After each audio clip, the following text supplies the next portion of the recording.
Pick hacker? Hang on a minute. This is a mod. This isn't correct. And not normally do I make these kind of videos when covering mods, mostly official re-releases.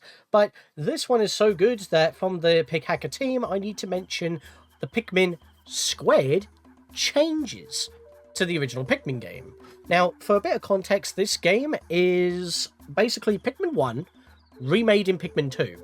So even though obviously Pikmin 2 was made off of the engine of Pikmin 1, this is Pikmin 1 being remade in Pikmin 2's version of the engine specifically, all of the AI as well as assets kept, but also, you know, moving stuff over from the Pikmin 1 to recreate the original game menu and all. In fact, it looks pretty much indistinguishable, except for the fact that it's officially widescreen. Let me go to the options. We have languages, so you can change your language as you play. Normally, most games like make you choose the language before you even get to the title screen. If you want to change it again, you have to reboot the whole system.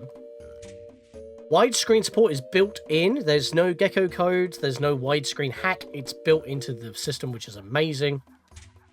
Rumble feature for any controllers that you're using will allow it to be rumble. Obviously, this is a mod, so there are ways on playing it in other ways, but you can still use a GameCube controller, so that's perfectly fine with certain adapters, especially the official Switch adapter. Pretty sure that can work with a bit of tinkering. You can actually manipulate the sound balancing, so if you don't want the music for whatever reason, or if you don't want the sound effects, you can actually scale those and turn those off if you really want to. Mono, stereo, and surround. The original didn't have that, but some games did, like Super Mario Sunshine, so a bit of quality of life right there. Even the Wii versions, or even the Switch versions of this game doesn't have these.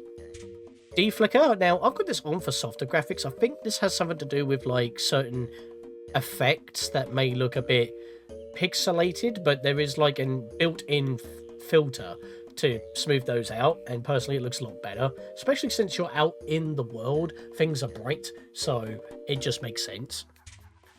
Carry number type. Now, in the original GameCube version of Pikmin 1, the fractions were a bit off, but you can basically change that to be original or turn it off to be more accurate to the rest of the series and in general. So I have that set to that. Split screen type, so there is co-op for the main story as well as challenge mode, so keep that in mind. It basically, Olimar has now mastered mitosis, similar to Louis, as we have witnessed in certain Pikmin 2 mods, or mod, shall I say. But yeah, you can change how the screen is laid out, which normally is a feature that you can't decide for yourself. You can have it in two verticals or two horizontals for the most view, which personally I prefer. Especially since the camera looks at the floor mostly. And this is unusual. Get the best ending in both story modes to unlock this. That's right, Pikmin Squared has an additional optional story mode that is not canon. And it's specifically not canon. It's basically, as you know, that after I make this video, I am covering Louis' Quest, which is the main game mode for this. If you finish the main story of Pikmin 1 with Olimar.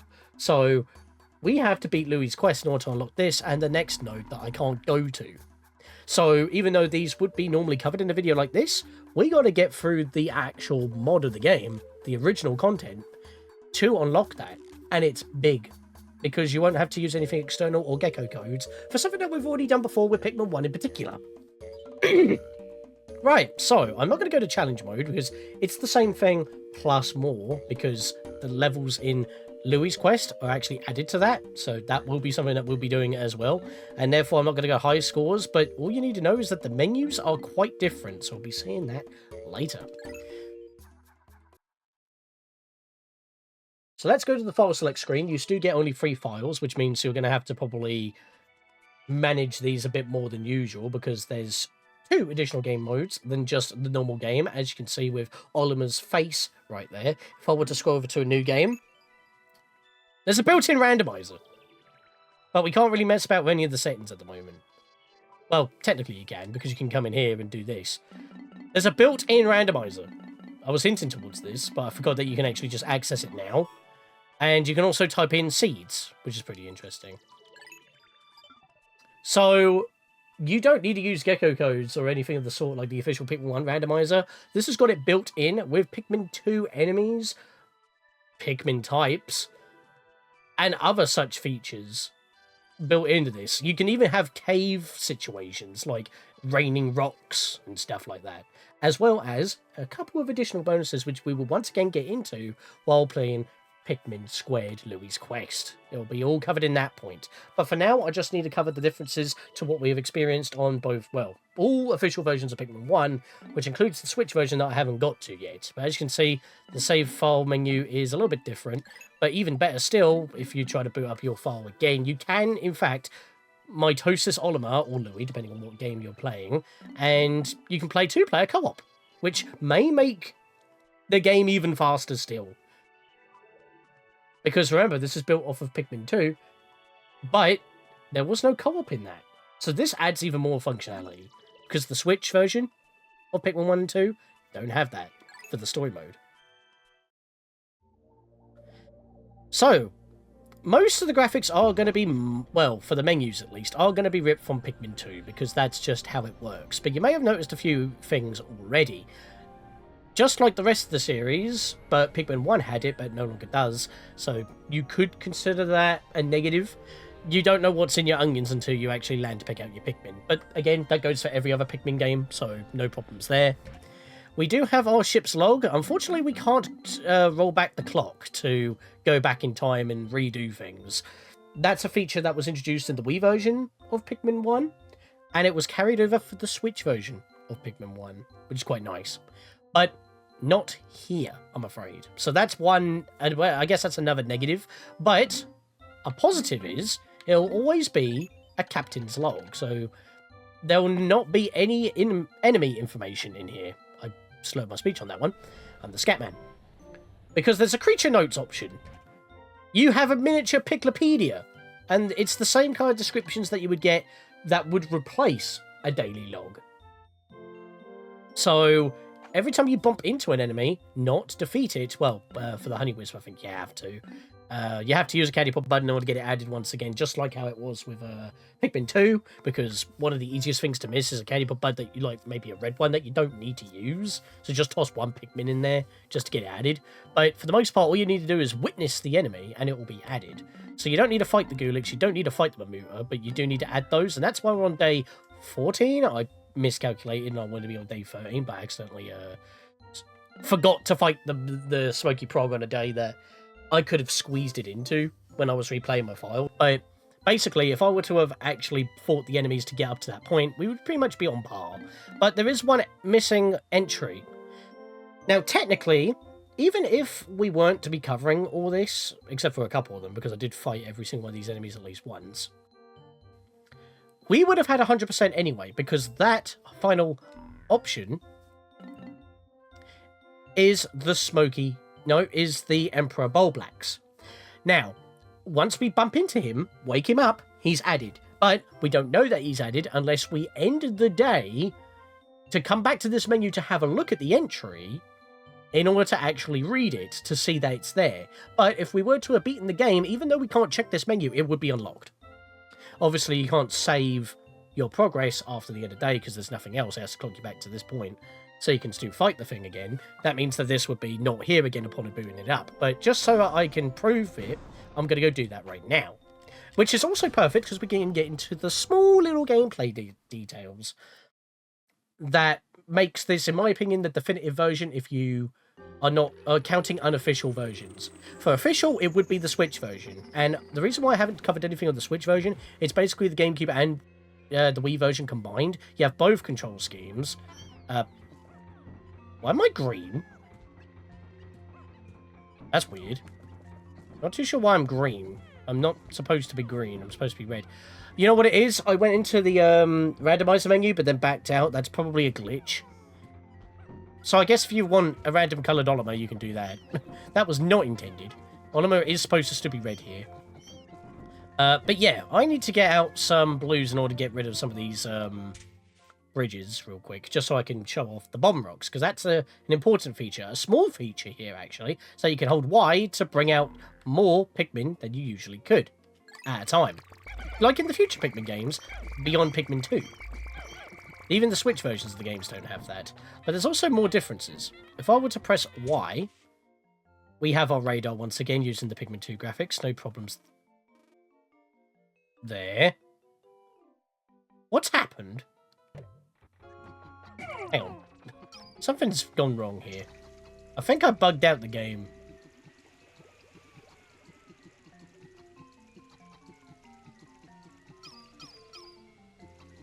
He's not there. I think accessing the... I think this is how you would get a glitched randomizer for Louie's quest, because Louie's quest actually can't be randomized properly. But I think what I've just done is somehow broke it. Let me just return to last save.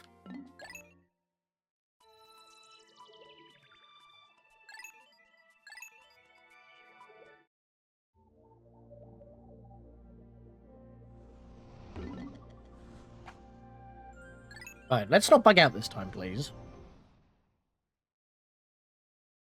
Oh yeah, did I mention that you can actually skip landing into the area? That's something that always annoyed me. There we are, now we're red, And if I access the menu, there he is, now he's there. Okay, so accessing the randomizer menu, backing out, and then choosing a file kind of bugs out the game a little bit, because it's setting up for a randomizer, but then you didn't, which is why I was green. So that was kind of a problem there. So no worries, crisis averted. But yeah, that can lead to some shenanigans there. Alright, so I've got my team right now. So here's some information. If we press pause, we only have this menu, as you would normally know, but it at least tells you how many ship parts you have at a moment's notice. Very nice.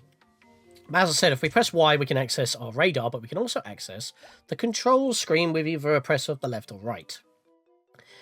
And they're basically the same controls as before, except that the D-pad now has some functionality, like what it normally has in, well, not necessarily Pikmin 2, because all you would have is left and right to change whole Pikmin colour, but there's no potions, obviously. So you got a first-person view, like in Pikmin 3, and you can also press down to change the type of Pikmin that you have. So, all my Pikmin are flowered, unfortunately, so we're not going to be able to see that.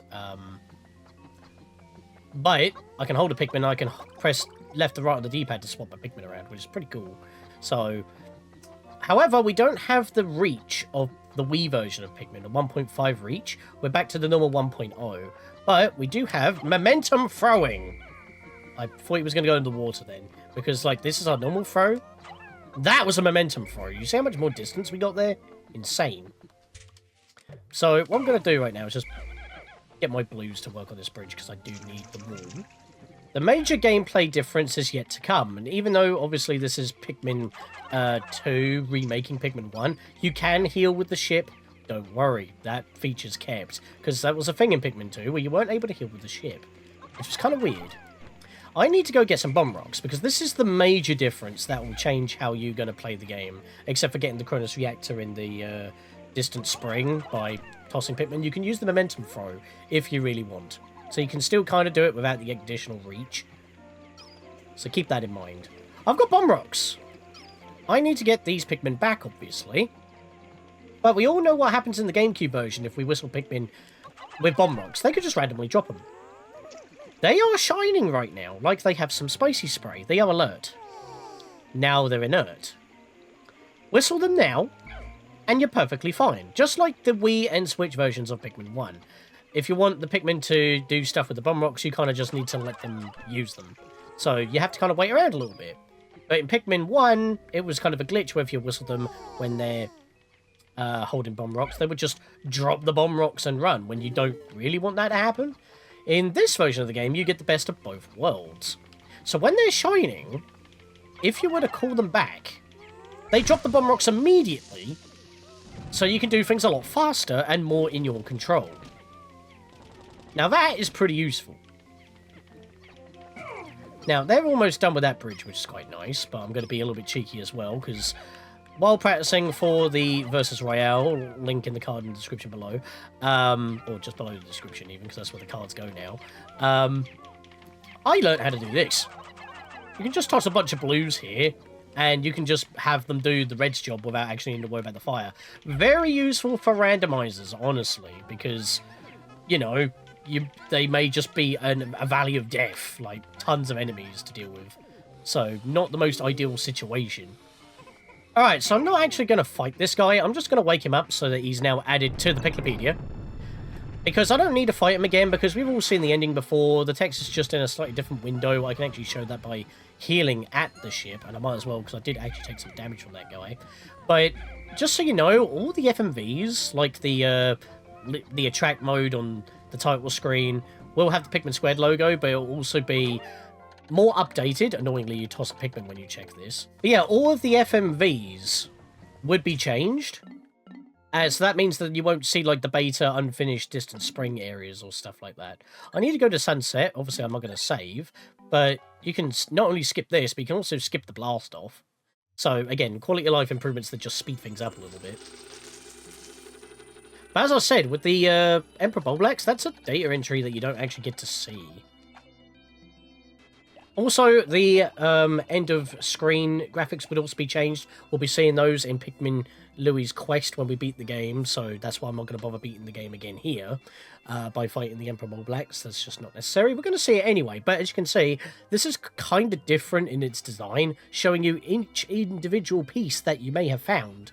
Still would have been nice to tell you if one is not necessary, like one of the 5 skippable ones, like maybe if that was like in a bluish bubble or something like that. Unfortunately not, but this is kind of similar to what you would see in Pikmin 4 with that version of Olimar's tail, so kind of interesting. But we still get the graph, which is very nice. And the last thing to do is to check the new creature notes. So I'm not going to save that. There he is. And this is actually kind of a nice note as well, because if for whatever reason you were playing this, never played Pikmin 1 before, and you were told this was the definitive version, and you were trying to go through it, which I would recommend, this actually gives you a tip. My radar indicates that a gigantic member of the bulb species has swallowed the dolphin's final part. We can press B to skip. Yet, how am I to attack this gargantuan beast? Testing the explosive power of the bomb rocks with the yellow Pikmin on Earth may prove valuable. On Earth, they're in pipes. But it gives you a tip to fight them, which is pretty interesting there. But yeah, still achieved 100%. Maybe a day additional, but if I were to have beaten him on day 14 and didn't screw up on fighting the Smoky Prog on another day, I would have done this on 13 days anyway. So if my bonus episodes actually were counted within the tally, that would be pretty accurate. But yeah, that is everything to talk about with Pikmin Squared in general, with all the changes.